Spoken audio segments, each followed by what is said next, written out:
स्वागत है सभी मित्रों का पतंजलि योग सूत्र भाग 1 और उसके आज हम 10वें प्रवचन में हैं।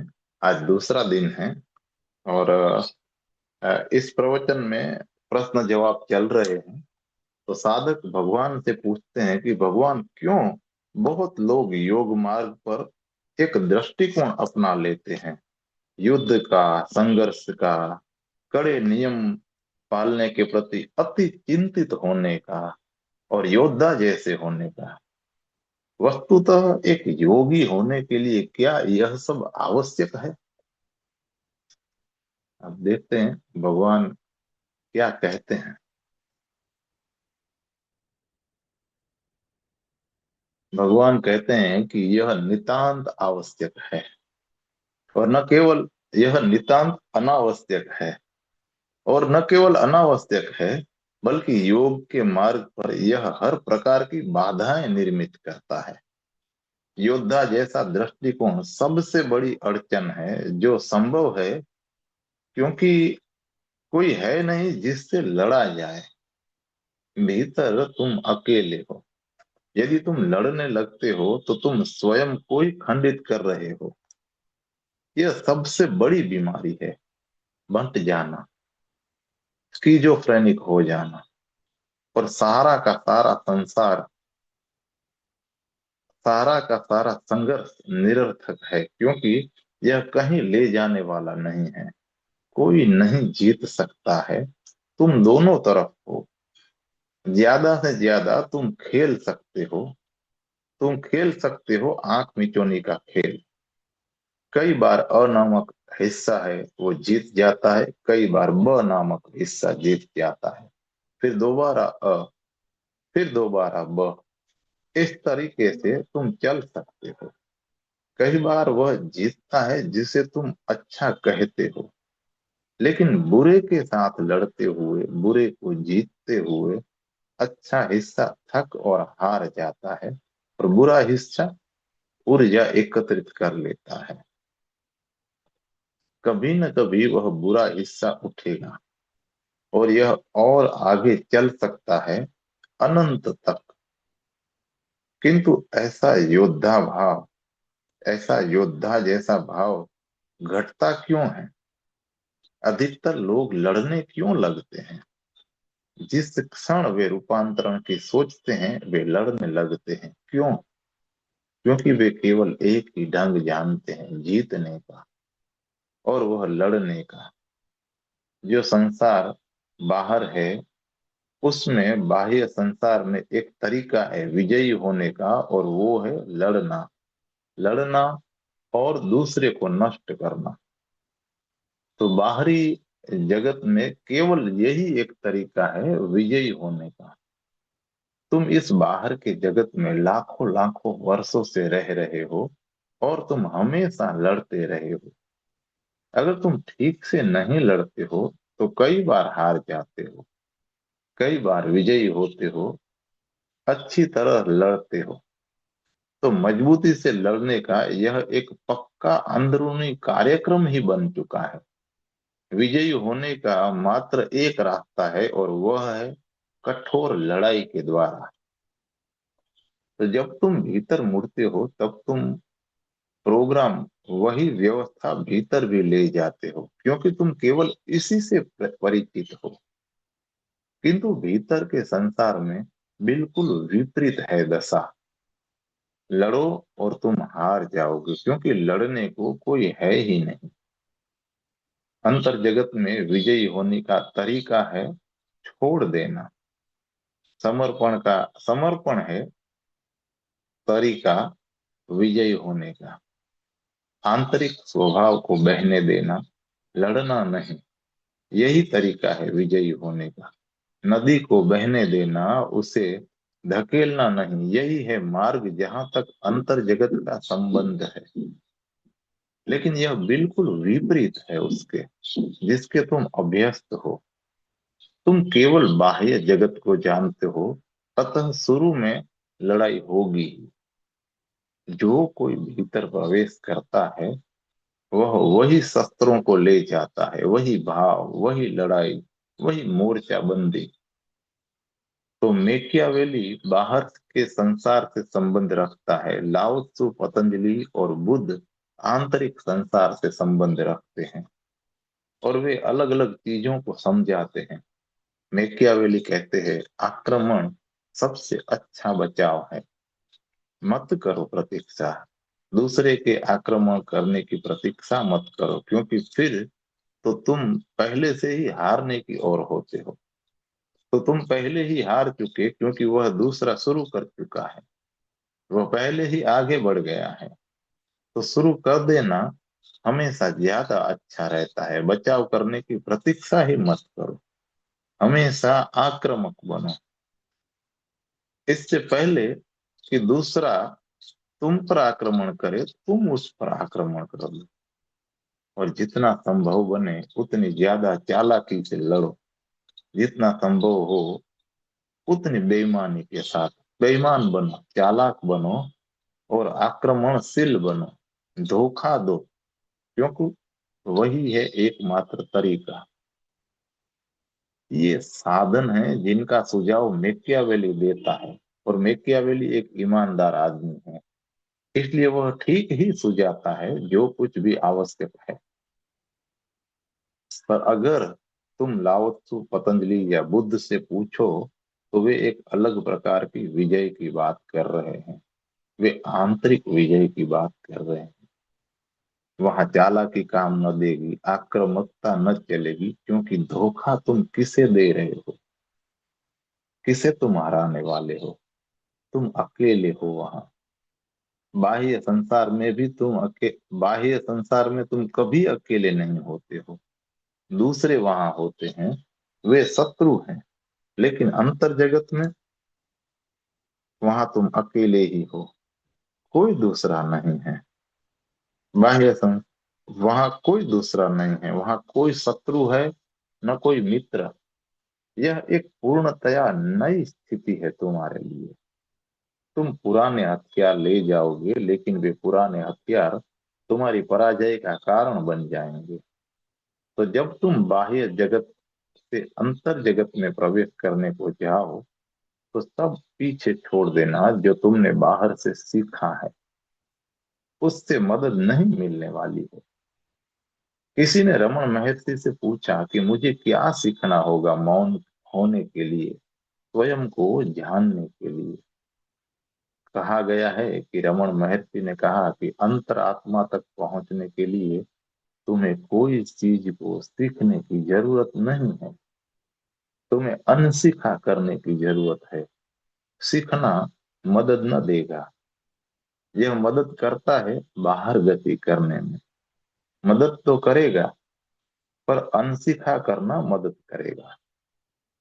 जो कुछ तुमने सीखा है उसे अनसीखा करो, उसे भूलो, गिरा दो उसे। भीतर बढ़ो, बाल सुलभ निर्दोष पूर्ण ढंग से भीतर बढ़ो, चालाकी और होशियारी के साथ नहीं, बल्कि बच्चे जैसी आस्था और निर्दोषता के साथ। इस भाषा में मत सोचो कि कोई तुम पर आक्रमण करने वाला है, कोई नहीं। अतः असुरक्षित मत अनुभव करो, और प्रतिरक्षा का कोई इंतजाम मत करो। बने रहो सुभेद्य, ग्रहणशील और खुले। यही है अर्थ श्रद्धा का, यही है अर्थ आस्था का। बाहर संदेह की आवश्यकता होती है, क्योंकि दूसरा वहां है। वह शायद तुम्हें धोखा देने की सोच रहा हो, इसलिए तुम्हें संदेह करना पड़ता है और संशयी होना होता है। किंतु भीतर संदेह की, अविश्वास की कोई आवश्यकता नहीं होती। कोई नहीं है वहां तुम्हें धोखा देने को। जैसे तुम हो, बस वैसे ही वहां रह सकते हो। हर कोई यह योद्धा जैसा भाव भीतर ले जाता है, लेकिन इसकी जरूरत नहीं है। यह एक बाधा है, सबसे बड़ी बाधा। इसे बाहर छोड़ो, और तुम इसे सूत्र बना सकते हो याद रखने का, कि जो कुछ बाहर आवश्यक है वह भीतर बाधा बनेगा। मैं कहता हूं, जो कुछ भी बेशर्त भीतर ठीक विपरीत का प्रयास करना होता है। तो अगर संदेह बाहर मदद करता है, वैज्ञानिक अनुसंधान में तो श्रद्धा भीतर मदद करेगी, धार्मिक अन्वेषण में। अगर आक्रामकता बाहर मदद करती है, सत्ता प्रतिष्ठा और दूसरों के संसार में, तो गैर आक्रामकता भीतर मदद देगी। अगर चालाक हिसाबी किताबी मन बाहर मदद करता है, तो एक निर्दोष गैर हिसाबी किताबी बच्चों जैसा मन भीतर मदद देगा। इसे ख्याल में लेना, जो कुछ मदद देता है बाहरी जगत में, उसका ठीक विपरीत भीतर मदद देगा। तो पढ़ो मेकियावेली का द प्रिंस। वह ढंग है बाहरी विजय पाने का। फिर मेकियावेली के द प्रिंस के बिल्कुल विपरीत करो और तुम भीतर पहुंच सकते हो। जरा मेकियावेली को औंधा खड़ा कर दो और वह लाओ त्सु हो जाता है। बस उसे शीर्षासन में रख दो, सिर के बल। तो अपने सिर पर खड़ा मेकियावेली पतंजलि बन जाता है। तो पढ़ना द प्रिंस, यह सुंदर है, सबसे सुनिश्चित कथन जो संभव है बाहरी विजय के लिए। फिर पढ़ो लाओ त्सु की ताओ ते किंग, या पतंजलि का योग सूत्र, या बुद्ध का धम्म पद, या जीसस का समरन सरमन ऑन द माउंट। वे तो परस्पर विरोधी ही हैं, ठीक उल्टे, ठीक विपरीत। तो जीसस कहते हैं कि वे सौभाग्यशाली हैं जो विनम्र हैं, क्योंकि वे पृथ्वी को विरासत में पाएंगे। जो विनम्र हैं, निर्दोष और कमजोर, किसी भी अर्थ में प्रबल नहीं। वे कहते हैं कि सौभाग्यशाली हैं निर्धन, क्योंकि वे प्रभु के राज्य में प्रवेश करेंगे। और जीसस इसे स्पष्ट कर देते हैं कि उनका मतलब है अभिमान में निर्धन। उनके पास दावा करने को कुछ नहीं है। वे नहीं कह सकते कि मेरे पास यह है। वे किसी को कब्जे में नहीं रखते, न ज्ञान, न धन, न ही सत्ता, न प्रतिष्ठा। वे किसी पर मालकियत नहीं बनाते। वे निर्धन हैं। वे दावा नहीं कर सकते यह मेरा है। हम दावा करते ही रहते हैं, यह मेरा है, वह मेरा है। जितना ज्यादा हम दावा कर सकते हैं, उतना ज्यादा हम अनुभव करते हैं कि मैं हूं। बाह्य जगत में तुम्हारे मन का क्षेत्र जितना बड़ा होता है, उतने ज्यादा तुम होते हो।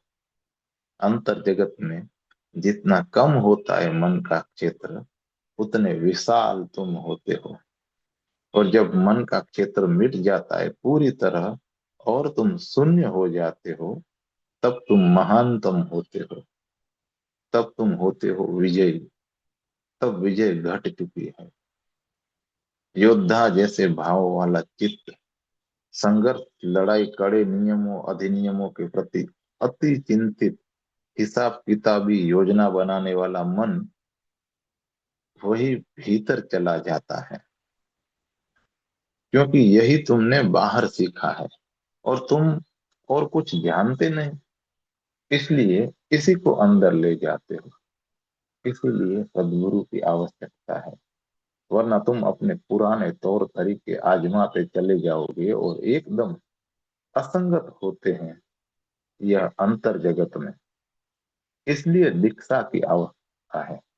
दीक्षा में अंतर निहित होता है कि कोई है जो तुम्हें वह मार्ग दिखा सके जिस पर तुम कभी चले नहीं हो। कोई जो तुम्हें अपने द्वारा झलक दे सके उस संसार की, उस आयाम की, जो तुम्हारे लिए बहुत अज्ञात है। तुम करीब करीब अंधे हो उसके प्रति। तुम उसे नहीं देख सकते, क्योंकि आंखें केवल वही देख सकती हैं जो कुछ देखना उन्होंने सीखा है। अगर तुम यहाँ होते हो और तुम दर्जी हो, तो तुम चेहरों की ओर नहीं देखते, तुम वस्त्रों की ओर देखते हो। चेहरे कुछ बहुत अर्थ नहीं रखते हैं, लेकिन कपड़ों को देखने भर से ही तुम जान लेते हो कि किस प्रकार का आदमी है। तुम एक विशेष भाषा जानते हो। अगर तुम जूता बनाने वाले हो तो तुम्हें वस्त्रों की ओर देखने की भी जरूरत न होगी, जूतों से पता चल जाएगा। एक चमार बस सड़क पर देखता रह सकता है और वह जानता है कि कौन गुजर रहा है। वह आदमी कोई बड़ा नेता है या नहीं, केवल जूतों को देखते हुए वह बता सकता है कि वह कोई कलाकार है, बोहेमियन है, हिप्पी है या धनवान। वह सुसंस्कृत, शिक्षित, अशिक्षित है या नहीं, वह ग्रामीण है या कौन है। केवल जूतों को देखने भर से वह जान लेता है, क्योंकि जूते सारी खबर दे देते हैं। मोची वह भाषा को जानता है। अगर कोई आदमी जीवन में जीत रहा हो तो उसके जूतों की अलग चमक होती है। अगर वह जीवन में हारा हुआ हो तो उसके जूते पूरे हारे हुए लगते हैं। तब जूता फीका फीका होता है, देख रेख करवाया हुआ नहीं होता। और जूता बनाने वाला इसे जानता है। उसे तुम्हारे चेहरे की ओर देखने की जरूरत नहीं है। जूता ही उसे हर बात बता देगा जो वह जानना चाहता है। तो हम कुछ सीखते हैं और उसमें आबद्ध हो जाते हैं। फिर वही हमें देख फिर वही हम देखने लगते हैं। तुमने कुछ सीखा है और तुमने बहुत से जीवन बर्बाद किए हैं उन्हें सीखने में। अब यह गहराई में बद्ध मूल है। अब यह अंकित हो चुका है। यह तुम्हारे मस्तिष्क की कोशिकाओं का हिस्सा बन चुका है। लेकिन जब तुम भीतर मुड़ते हो तो वहां केवल अंधकार होता है और कुछ नहीं। तुम वहां कुछ नहीं देख सकते। वह सारा जगत जिसे तुम जानते हो अदृश्य हो जाता है। यह ऐसे है जैसे कि तुम कोई एक भाषा जानते हो और अचानक तुम एक देश में भेज दिए गए हो जहां कोई तुम्हारी भाषा नहीं समझता है और तुम किसी और को नहीं समझते। लोग बोल रहे हैं और बड़बड़ कर रहे हैं और तुम अनुभव करते हो कि वे नीरे पागल हैं। ऐसा लगता है जैसे कि अनाप शनाप बोल रहे हो और यह बहुत शोर से भरा हुआ लगता है क्योंकि तुम कुछ समझ नहीं सकते। वे बहुत जोर से बातें करते जान पड़ते हैं, लेकिन यदि तुम इसे समझ सको तो सारी बात बदल जाती है। तुम इसके हिस्से बन जाते हो। तब यह अनाप शनाप नहीं रहती, यह अर्थपूर्ण हो जाती है। जब तुम भीतर प्रवेश करते हो तब तुम केवल बाहर की भाषा जानते हो। इसलिए भीतर अंधकार होता है। तुम्हारी आंखें देख नहीं सकती, तुम्हारे कान सुन नहीं सकते, तुम्हारे हाथ अनुभव नहीं कर सकते। किसी की जरूरत होती है, कोई जो तुम्हें दिखा दे, तुम्हारे हाथ अपने हाथ में ले ले और तुम्हें आगे बढ़ाए इस अज्ञात पथ पर। जबकि तुम परिचित न हो जब तक कि तुम परिचित न हो जाओ, जब तक तुम अनुभव न करने लगो, जब तक तुम्हें अपने चारों ओर के किसी प्रकाश के प्रति, किसी अर्थ के प्रति, किसी सार्थकता के प्रति होश न आ जाए। एक बार तुम पहली दीक्षा पा लेते हो तो चीजें घटनी शुरू हो जाएंगी। लेकिन पहली दीक्षा कठिन है, क्योंकि यह बिल्कुल उल्टा घूमना है, एक संपूर्ण परिवर्तन विपरीत दिशा में। अचानक तुम्हारे अभिप्राय का संसार तिरोहित हो जाता है। तुम अपरिचित संसार में होते हो। तुम कोई चीज नहीं समझते, कहाँ बढ़े, क्या करें और इस दुर्व्यवस्था में से क्या बना ले। गुरु का इतना ही मतलब है कि कोई जो जानता है, और यह अव्यवस्था, यह भीतरी अंध व्यवस्था उसके लिए अव्यवस्था नहीं है, यह उसके लिए एक व्यवस्था बन गई है, ब्रह्मांड की एक सुव्यवस्था। और वह तुम्हें इसमें ले जा सकता है। तो दीक्षा का अर्थ है अंतर जगत में झांकना किसी और की आंखों के द्वारा। लेकिन बिना श्रद्धा के यह संभव है, लेकिन बिना श्रद्धा के यह असंभव है, क्योंकि तुम अपना हाथ थामने न दोगे। तुम किसी को तुम्हें अज्ञात में ले जाने न दोगे। और गुरु तुम्हें कोई गारंटी नहीं दे सकता है कोई गारंटी किसी काम की न होगी। जो कुछ वह कहे तुम्हें उसे श्रद्धा पर ग्रहण करना पड़ता है। पुराने दिनों में जब पतंजलि अपने सूत्र लिख रहे थे तब श्रद्धा बहुत सरल थी, विशेषकर पूर्व में और विशेष रूप से भारत में, क्योंकि दीक्षा का एक ढांचा बाहरी संसार में निर्मित कर दिया गया था। उदाहरण के लिए व्यापार व्यवसाय परिवारों से संबंधित थे आनुवंशिकता के द्वारा। एक पिता बच्चे को दीक्षा देता होगा व्यवसाय में, और स्वभावतः बच्चा अपने पिता पर आस्था रखता था। अगर पिता किसान या कृषक होता तो वह बच्चों को खेतों पर ले जाता और वह उसे खेती की दीक्षा देता। जो कुछ व्यवसाय जो कुछ भी व्यापार वह कर रहा होता था वह उसी की दीक्षा बच्चे को देता था। पूर्व में बाहरी संसार में भी दीक्षा तो मौजूद होती ही थी। हर कुछ दीक्षित होने के द्वारा ही किया जाता था। कोई जो जानता था तुम्हें रास्ता दिखाता था। इससे बहुत ज्यादा मदद मिली, क्योंकि फिर तुम दीक्षा से तुम्हें ले जाने वाले से परिचित होते थे। तब जब आंतरिक दीक्षा का समय आता था तो तुम श्रद्धा कर सकते थे। श्रद्धा आस्था कहीं ज्यादा सरल थी उस संसार में जो टेक्नोलॉजिकल नहीं था। टेक्नोलॉजिकल संसार में चालाकी हिसाब किताब गणित कुशलता की जरूरत होती है, निर्दोषता की नहीं। टेक्नोलॉजिकल संसार में अगर तुम निर्दोष हो तो ना समझ मालूम पड़ोगे, पर अगर तुम चालाक हो तो तुम होशियार बुद्धिमान दिखाई दोगे। हमारे विश्वविद्यालय इसके अतिरिक्त कुछ नहीं कर रहे हैं। ये तुम्हें कुशल चालाक और स्वार्थी बना रहे हैं। ज्यादा हिसाबी किताबी और ज्यादा धूर्त हो रहे हो तो तुम संसार में अधिक सफल जरूर हो जाओगे। अतीत में बिल्कुल विपरीत दशा दशा थी पूर्व में।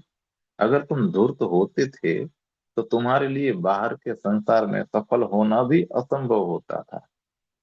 केवल निर्दोषता ही स्वीकार की गई थी। बाह्य कुशलता की कुछ बहुत ज्यादा कीमत न थी, बल्कि आंतरिक गुण बहुत ज्यादा मूल्यवान माना गया था। अगर कोई व्यक्ति चालाक होता और वह ज्यादा अच्छा जूता बनाता, पुराने समय में पूर्व में कोई उसके पास न जाता। वे उस व्यक्ति के पास जाते जो सरल चित्त होता था। वह शायद उतने अच्छे जूते न बनाता होता, लेकिन वे उस व्यक्ति के पास जाते जो निर्दोष होता, क्योंकि जूता मात्र एक चीज होने से भी कुछ ज्यादा है। यह उस व्यक्ति का गुण और स्वभाव साथ में लिए होता है जिसने इसे बनाया है।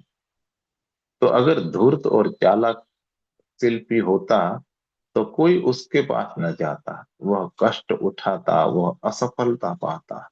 लेकिन अगर वह गुणवान चित्त वाला होता, निर्दोष व्यक्तित्व वाला होता, तो लोग उसके पास जाते।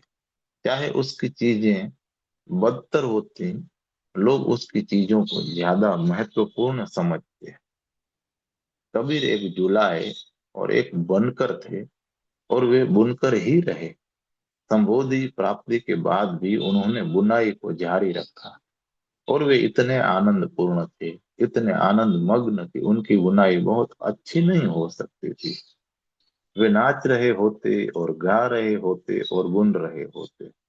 बहुत गलतियां होती और बहुत भूलें होती, लेकिन उनकी चीजें मूल्यवान जानी जाती थी, अति मूल्यवान। बहुत लोग बस इसी की प्रतीक्षा करते कि कब कबीर कोई चीज लाएंगे। यह मात्र कोई चीज न होती, उपयोगी वस्तु ही न होती, यह तो कबीर के पास से आई होती। स्वयं चीज में एक आंतरिक गुण होता था। यह कबीर के हाथों में से आई थी। कबीर ने उसका स्पर्श किया था और कबीर इसके आसपास नाचते रहे थे जब वे इसे बुन रहे थे, और वे निरंतर स्मरण कर रहे थे परमात्मा का। तो वह चीज, कपड़ा या पोशाक या कोई भी चीज पुनित हो जाती, पावन हो जाती। बात परिमाण की न थी, गुण की थी। शिल्पगत पहलू द्वितीय था, मानवीय पहलू प्राथमिक बात थी। अब पूरब में, बाहरी संसार में भी उन्होंने एक ढांचे की व्यवस्था की हुई थी,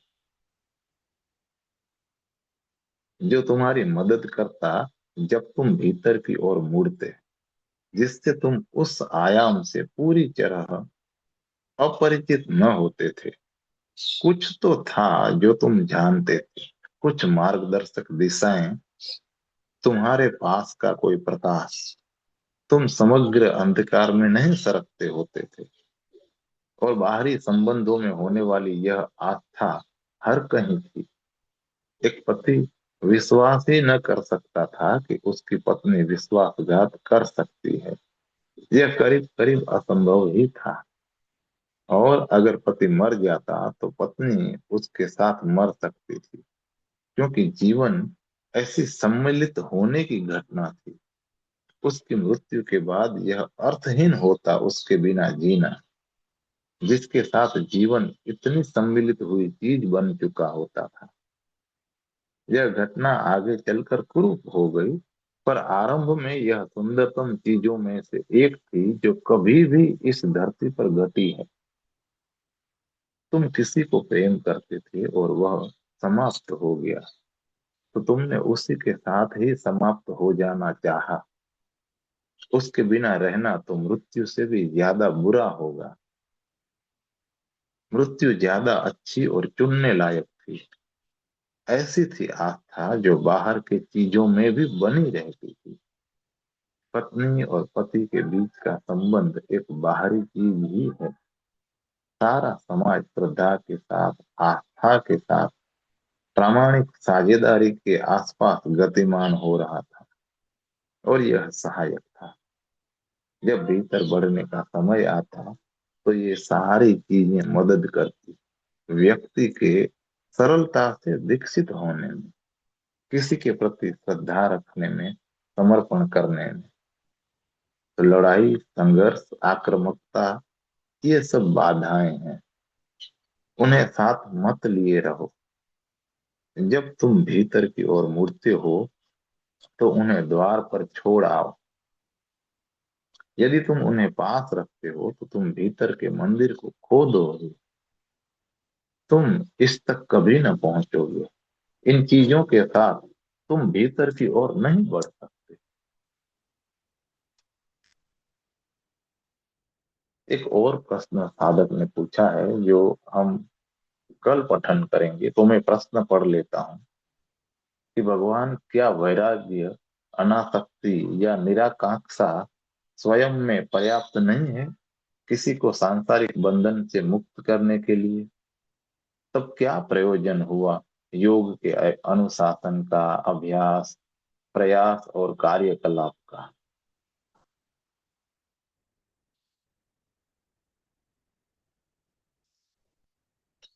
धन्यवाद मित्र, कल मिलेंगे।